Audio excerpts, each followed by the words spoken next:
من امروز یه مطلبی خوندم خیلی قشنگ بود. میگه که وقتی که بدن تحت یه فشار خیلی زیادی قرار میگیره یهو سیستم عصبیش خاموش میشه.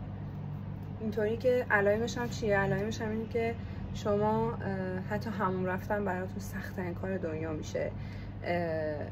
دیگه چه میدونم به روزمرگیتون دیگه نمیتونین برسین، نمیتونین بخوابین، مدام دارین اسکرول میکنین ولی همینطوری که فقط اصلا هیچ چیزی پردازش نمیکنه ذهنتون و اینا. خواستم بگم چقدر داشت منو میگفت. من الان تو این اخیراً توی این تقریبا این ماه میتونم بهتون بگم که مثلا ها بدنم، ذهنم، روحم، روانم تحت فشار عصبی خیلی زیادی بود، به حدی که استرس خیلی بالایی داشتم، تپش قلبم خیلی بالا بود، اینجوری که اصلا نمیتونستم بهش کدوم از کارم برسم. هنوزم همینم، یعنی از چهره من کاملا مشخصه که چقدر من از لحاظ روحی به هم ریختم. خواستم بگم که به قولی که از دوستام که الان داشتم باهاش صحبت می‌کردم، میگه تو به اندازه کافی نسبت به دخترت نشخوار فکری داری، هی overthinking داری. حالا فکر کن یکی از این ور بیاد تو رو سیسی خونک بزنه، هی تو رو سی خونک بزنه، خب معلومه خسته میشی، معلومه از یه ورت میزنه بیرون. خواستم بگم که خیلی خوب میشه یه وقتایی سرمون تو کار خودمون باشه، حتی اگه یکی داره اشتباه هم میکنه بی خیال بذار اشتباه کنه، ببین نگو بهش. اون شاید با اون اشتباه یه درس بزرگی یا خودش ببینه یا یه درس بزرگی داره به یکی دیگه میده. شما دارین مانع از این میشین که زندگی کار خودش رو بکنه و زندگی رو دارین از جریان خارج میکنین.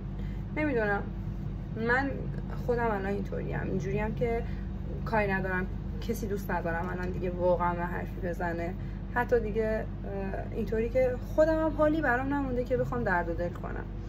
فقط اینجوریم که اوکی یه سری مطالب اگر باشه اوکی باشه، همون رو به اشتراک میذارم و تا حد امکان از مسائل شخصی عنوان کردنش و بیان کردنش دوری میکنم و راهکاری که توی یه سری مسائل برام اتفاق میفته اگه برام جواب داده باشه همون رو به اشتراک میذارم.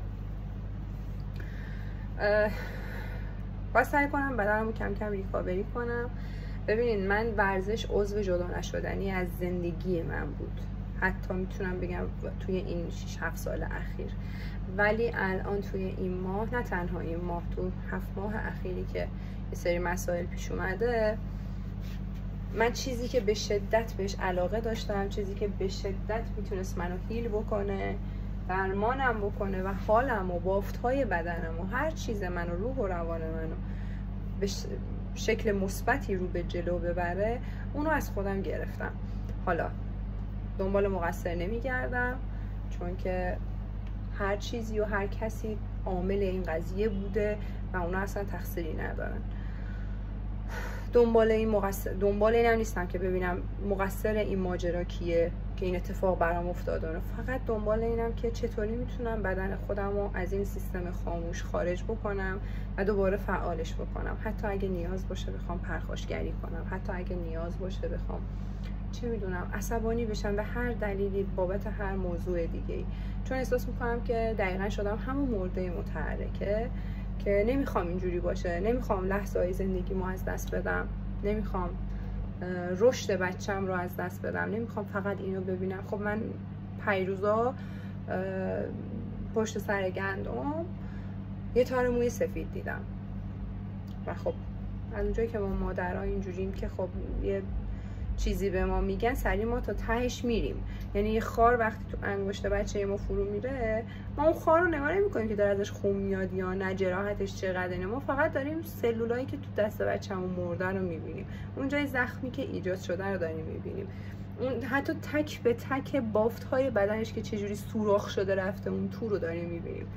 پس بهتره که از یه جهت هم خودمون رو بتونیم آپدیت بکنیم، هم بتونیم خودمون رو حالمون رو بسازیم، همین که تفکیک کنیم. من واقعا دارم الان این کارو میکنم، تفکیک میکنم دیگه. برام واقعا مهم نیست که بقیه چه برداشتی میخوان از این کار من بکنن، چون که به اندازه کافی مراعات اینو کردم که حتی تو صحبت هم مراقب باشم که یه وقت دل کسی رو نشکنم، یه وقت اینجوری نباشه که از من حرف بد برداشت بشه، منظور اشتباه برداشت بشه و این داستان که خود نخش رو بگیری تا تهش هست.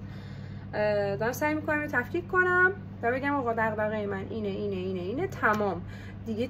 کسای دیگه دیوار خیلی بزرگی دارم بین خودم و بچم و همسرم و زندگی میکشم که دیگه حداقل آسیب رو اگه دفعه دیگه زندگی خواست من رو به چالش بکشه، حداقل آسیب رو هم من هم بچم ببینه، هم همسرم.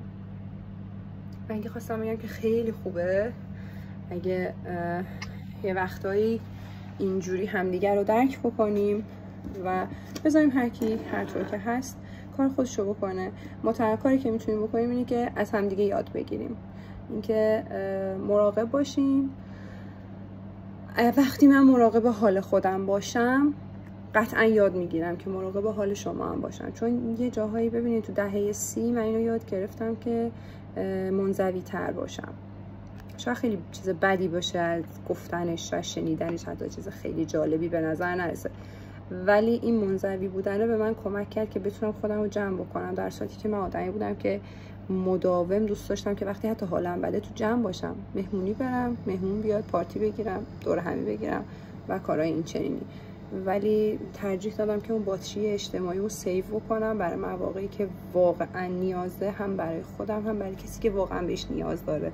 تو اون لحظه من در حضورش باشم، کنارش باشم، حضور داشته باشم پیشش. اینطوری چون که حالا تصمیمی که گرفتم و اینجا هم با شما دارم به اشتراک میذارم، به خاطر اینکه من یه مامان اولی هستم که فکر میکنم دردی که من الان دارم و خیلی از ماها داریم و خواستم بگم که اگه تو هم مثل من اینطوری درگیر این کلیشه ها میشی، درگیر حاشیه ها میشی و از آسیبی بهت میرسه، سیستم عصبیت خاموش میشه و هر چیز دیگه ای و تبدیل به یه مرده متحرک میشی، خواستم بگم تنها نیستی و خوشحال میشم که خودتو بهم نشون بدی با لایک کردن، با سابسکرایب کردن و اینکه تا انتها من هستم اینجا باهاتون که به اشتراک بذارم تک تک تجربه هام و تک تک اتفاقاتی که برام داره میفته و چه جوری هندلشون میکنم به عنوان یه مامان اولی. میدونم که خیلی به کارتون میاد. خوشحال میشم دنبالم بکنین و چطور هم جمع باشیم و یه وقتایی هم شاید بگیم بخندیم، کی میدونه.